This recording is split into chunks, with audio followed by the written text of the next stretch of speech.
அண்மை செய்தியை பார்த்துக் கொண்டிருக்கிறோம். திமுக முன்னாள் அமைச்சர் ஏவா வேலுவுக்கு லஞ்ச ஒழிப்புத்துறை விசாரணைக்கு ஆஜராக சம்மன் அனுப்பப்பட்டிருக்கிறது.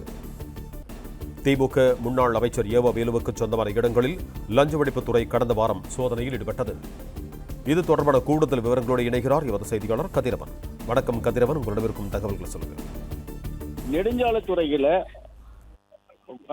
ஊழல் நடைபெற்றதாக அறப்போர் இயக்கம் கொடுத்த புகாரின் அடிப்படையில் லஞ்ச ஒழிப்புத்துறை அதிகாரிகள் வழக்கு பதிவு செய்து கடந்த சில தினங்களுக்கு முன்பு ஏவ வேலுக்கு சொந்தமான 20க்கும் மேற்பட்ட இடங்களில் தமிழகம் முழுவதும் சோதனை மேற்கொண்டார்கள். இந்த சோதனை முடிவில் 40 லட்ச ரூபாய் பணம் மற்றும் டிஜிட்டல் ஆவணங்களையும் கைப்பற்றினார்கள். இந்த நிலையில் தான் லஞ்ச ஒழிப்புத்துறையில நேரில் ஆஜராக வேண்டும் என்று ஏவா வேலு அவர்களுக்கு லஞ்ச ஒழிப்புத்துறை அதிகாரிகள் சம்மன் அனுப்பியிருக்கிறார்கள். வருகின்ற வெள்ளி அன்று அவர் நேரில் ஆஜராக வேண்டும் என்று சம்மனானது அனுப்பப்பட்டிருக்கிறது. குறிப்பாக நெடுஞ்சாலைத்துறையில கடந்த 2023 காலகட்டத்தில் சாலைகள் அமைக்காமலே சாலைகள் அமைக்கப்பட்டதாக கூறி 3.23 கோடி அளவுக்கு பணம் கையாடல் செய்யப்பட்டதாகவும் போலியான பில்கள் தயாரித்து இந்த பணங்கள் கையாடல் செய்யப்பட்டதாக குற்றச்சாட்டுகளை முன்வைத்து அறப்போர் இயக்கம் சார்பாக புகார் அளிக்கப்பட்டது.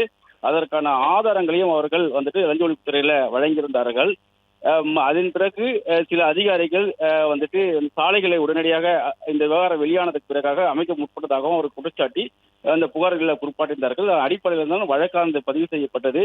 ஏவா வேலு மற்றும் பல்வேறு அதிகாரிகள் மீது வழக்குகள் பதிவு செய்யப்பட்டு லஞ்ச ஒழிப்புத்துறை அதிகாரிகள் கடந்த சில தினங்களுக்கு முன்பாக சோதனைகளை ஈடுபட்டார்கள். சென்னையில் இருக்கிற வீடு, திருவண்ணாமலையில் உள்ள வீடு, அதே போல கரூர் உள்ளிட்ட இடங்கள்ல அந்த செயற்பொறியாளர்கள் மற்றும் ஒப்பந்த இடங்கள்ல கூட சோதனைகள் எல்லாம் மேற்கொள்ளப்பட்டது. இந்த அடிப்படையில 40 லட்ச ரூபாய் பணமும் அதே போல டிஜிட்டல் ஆவணங்கள் இந்த விவகாரத்துக்கு தொடர்பான குற்றச்சாட்டுக்கு தொடர்பான ஆவணங்களையும் கைப்பற்றப்பட்டதாகவும் தெரிவிக்கப்பட்டிருந்தது.